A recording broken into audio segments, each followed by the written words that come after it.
my bio wasn't given to you, but I've spent 25 years in July 1st at the Queen's Smith School of Business. And I also did my undergrad there, did 4 years there. And I did my PhD at Queen's in international relations in 3 years, 11 months, 19 days. But who's counting?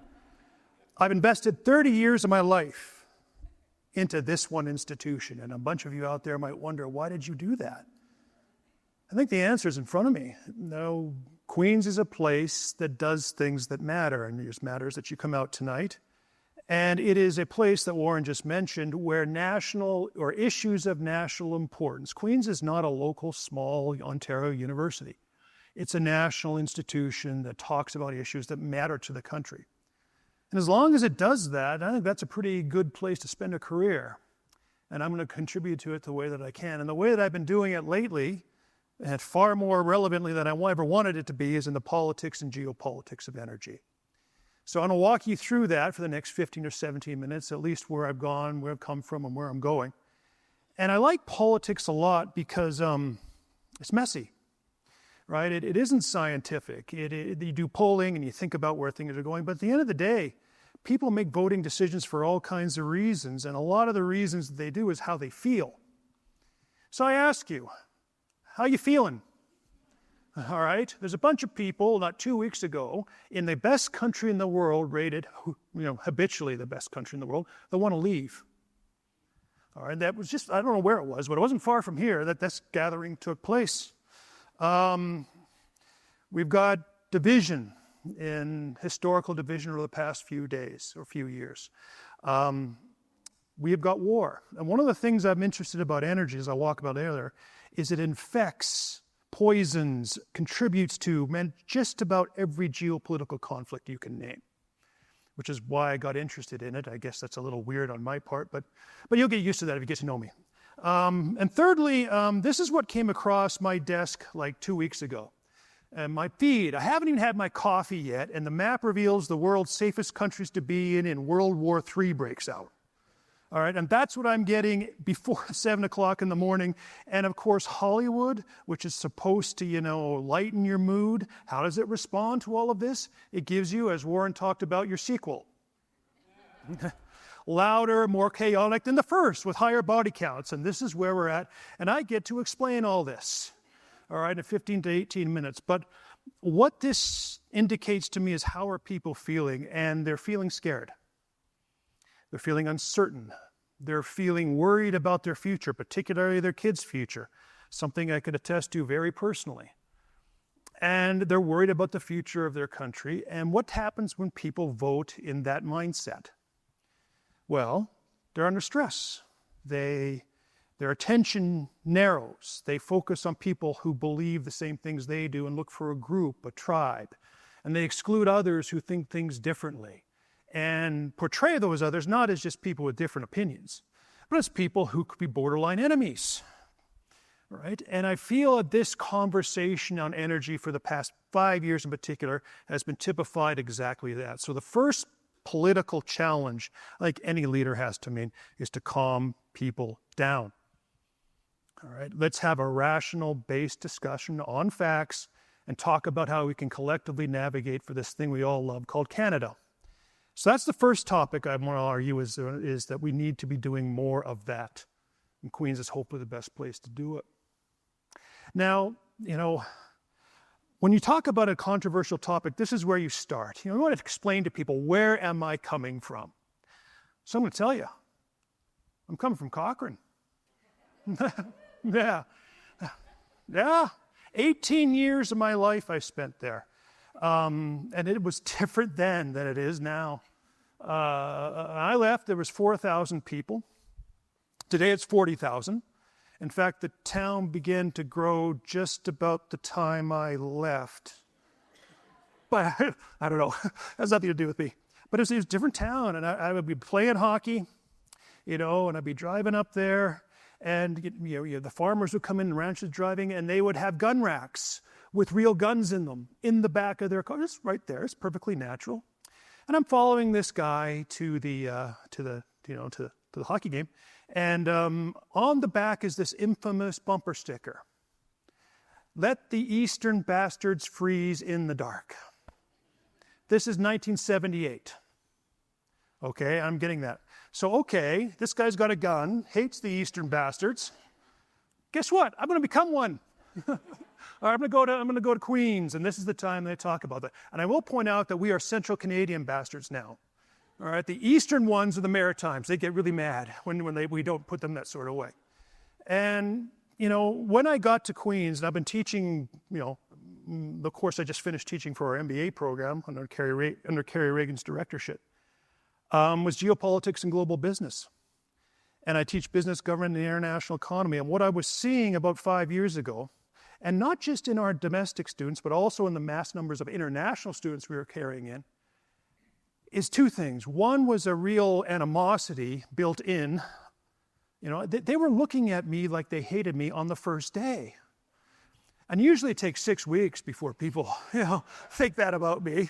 But it took it for, and why? Because I was making them in these courses study the politics and geopolitics of energy with a focus on carbon. They didn't want to do it. They felt it was bad. They felt it was wrong. They felt that somehow they were morally wrong to be talking about this, that the world had to do renewables and nothing but. And I would press them a little bit. I'd say, okay, why do you think that? Because. They couldn't articulate why. Now, this is important because this is the mentality that we were getting into, right?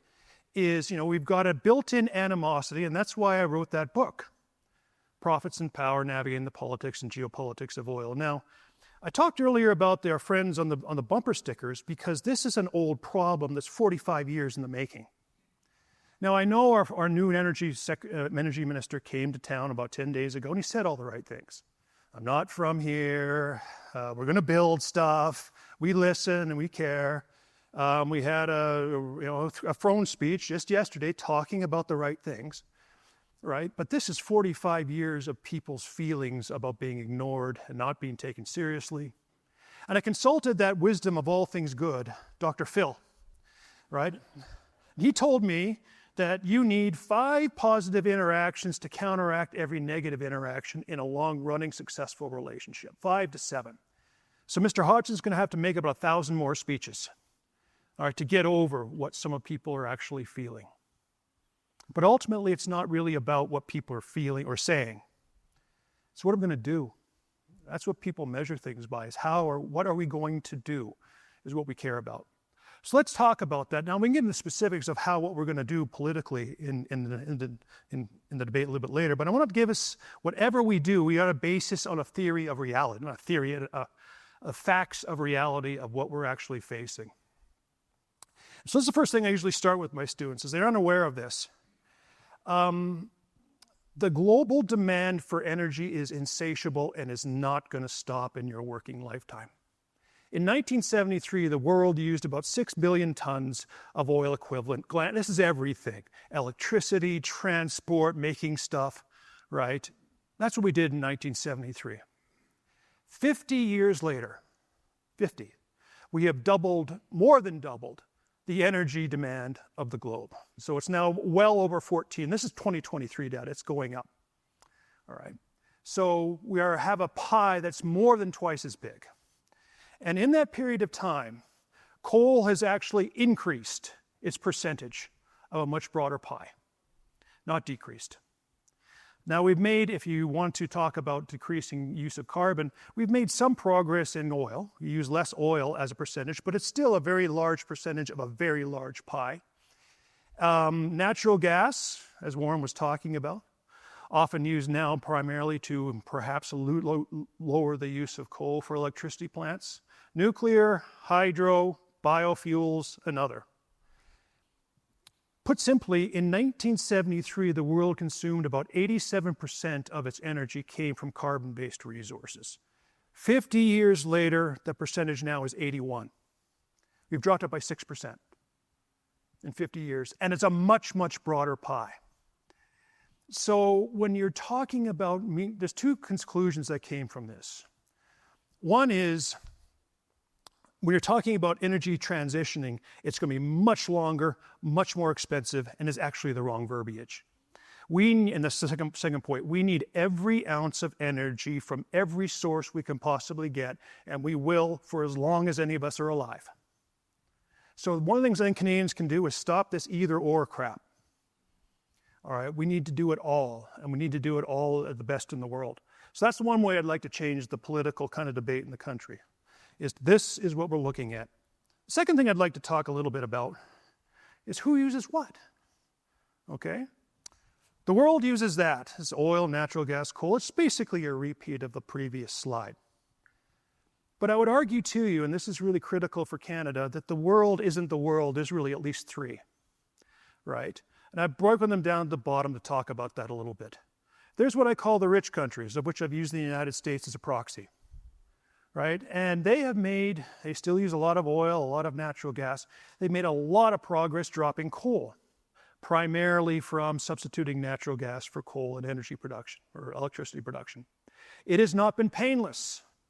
Talk to the folks in Appalachia who used to be coal miners, several million of whom have died from opioid addictions. So transitions are not uniformly easy, nor are they painless. But these are rich people. Then there's what I would call the middle income countries, all right, using China. And you may notice the heavy use of coal, which kind of reminds me of a symbol you're not supposed to do in public, but that's what it is, all right? You're getting that now. It took a while just bouncing around what I meant by that. Concerned with energy, concerned with climate, sure, much more concerned with ensuring a high and standard growing rate of growth for its people. All right, energy security and energy growth matters more. And then I've got total Africa. That's what the entire subcontinent of Africa uses in energy. Now, I won't name the country, but there's a country in Africa, it's about 40 million people, and it uses the same amount of electricity in the entire country as California, the state of, uses to heat its hot tubs. Now, and I see this, and one of the things we got at Queen's that's really cool, we got this program called the MIB program. It's rated the best in the country and one of the best in the world, and I think 2 years ago, we had 27 nationalities in represented. And I did a little poll in class about climate change. Over here, nothing else in the world matters other than stopping climate change. I don't give a damn about climate change. And I asked people to locate themselves on that graph. And over here, not surprisingly, you've got the Norwegians and you've got the Germans and you've got a few Canadians, and they're kind of pushing this in. And in the middle, you've got the Indians and the Chinese who are sort of, and over here, you got the folks from Africa. Look, dude, I've never even seen an electric car. And I've got 2 hours of electricity a day. So I'm arguing, okay, what do we need here? What's the key variable? Income level. GDP per capita, 76,000. China, GDP per capita, about $12,000. And the average GDP per capita in sub-Saharan Africa is $2,000. Please, sir, here's $2,000. You got to make it to May 28th, 2026. Good luck. Now, are you going to ask these folks to stop trying to develop and using energy to do so when they are living in energy poverty? So whatever we think of when we talk about energy, there's really three worlds. There's a rich, developed world that has the privilege and luck to actually consider cutting back, which historically has been crazy. It's amazing, right? Now, the biggest selling drug in the United States is a drug that makes people lose weight. When is that a problem in human history? All right, it's not. And then there's a bunch of folks who want to gain economic power and get energy security. And there's 2 billion people in the world that's still living in energy poverty. We have to have all of those folks in the conversation when we decide what to do. All right, and I think Canada can do something there, which is the Fraser Institute's recent report about using more exported Canadian liquefied natural gas. It's cheaper than anywhere else and maybe offsetting a lot of Chinese coal. And this I go to regard as a moral crime. You want to talk sustainability? It's not sustainable to have 2 billion people living in energy poverty forever. That's morally wrong. Okay, so a couple other things. Who's emitting greenhouse gases? This is us, right there. We're the red. responsible for about 2% of the world's global emissions. Now, we should do what we can and focus on developing technologies to lower greenhouse. That's great. But it doesn't matter much unless our biggest impact that we can have as Canadians, and this is a historical fact, is not necessarily what we do domestically, but what we can help induce others to do abroad. In fact, Andy made that point. The world's going to make a lot more tailing ponds. It's going to make a lot more pipelines. I want to do it with Canadian technology. I want to make sure it doesn't break. The stuff we do to induce others to reduce their emissions, I think, is critical in the long term. This should be part of how we phrase what we do energy-wise. Okay, a couple other things I'll talk through. In the fall here, I had a conference on productivity. It was just down the road, and it was a real downer, and this is why. A couple of different 2 decades made. In 2002, 2001, the economists ran that. Canada was great, and we were, right? We essentially, we had the lowest jet to GDP ratio in the G7. Our growth rates were strong. Our death rates were strong. We had lots of natural resources. People were happy about us, and we got a really cool looking moose. 2 decades later, we had the worst performing advanced economy over the next decade and the 3 decades after that. What did we do wrong? Now, there's a lot of answers to that question. And it's not just simple as about it, but energy is a part of it. And I'm going to try to explain what I think we can do and what we might be able to do differently as we go forward. Okay? First of all, we pretended we could be like the United States. All right? When I started writing my PhD thesis and I was talking about natural resources, there was this air, in the popular press that somehow that was so backward, that was so wrong. What the real future was high tech and more equivalents of AI. It was almost like we were ashamed to talk about the things we were really good at, and we were talking about because somehow this was wrong or somehow it wasn't strong. And I think we took the eye off the ball. When I did martial arts for a number of years, and I started, and I noticed the black belts did 85% of the same workout as the white belts did. They continued to work the fundamentals strong, and then they did the fancier stuff. I think we took the eye off the ball here a little bit. What can the rest of the world buy from us and use, and we can help them develop? Well, it's not going to be social media. It's not going to be investments. We don't have the same level of investment capital the United States does. Our productivity is too low. In 2013, our GDP, our economy was the U.S. economy was 9 times ours. Now it's 14.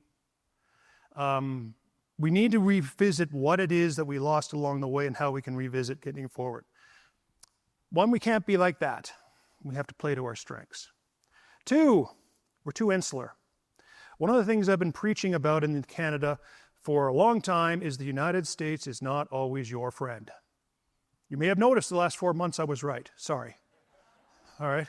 But, they're a different country, and and I would argue, and we can talk about this, I don't think Mr. Trump is a wild card. He is. He is who he is. But he tapped into some real sentiments in the United States that are not going away. They are protectionist, a lot of them. They do believe the rest of the world is taking advantage of them, a lot of them. They do believe they free ride, all right? They do believe in nationalists first. They don't understand why we need to have an international commitment. And there's a lot of things he taps into that are part and parcel. And there's a bunch of 20-year-old Republicans in universities, if they still go, saying, this is the way I'm going to get the presidency in 30 years, I'm going to do that. So it's not as if we are going to he'll leave in 4 years and that'll be it. We have to have an eye on this, and one of the things I think we learn in business schools is how unwise it is to have one customer for your product. Anyone guess where our major source of investment goes to? What country do we invest the most in? And if anybody gets it wrong, we'll talk later. All right? Now, you probably get that. Who's second? But I'll show you. I'll walk your way through.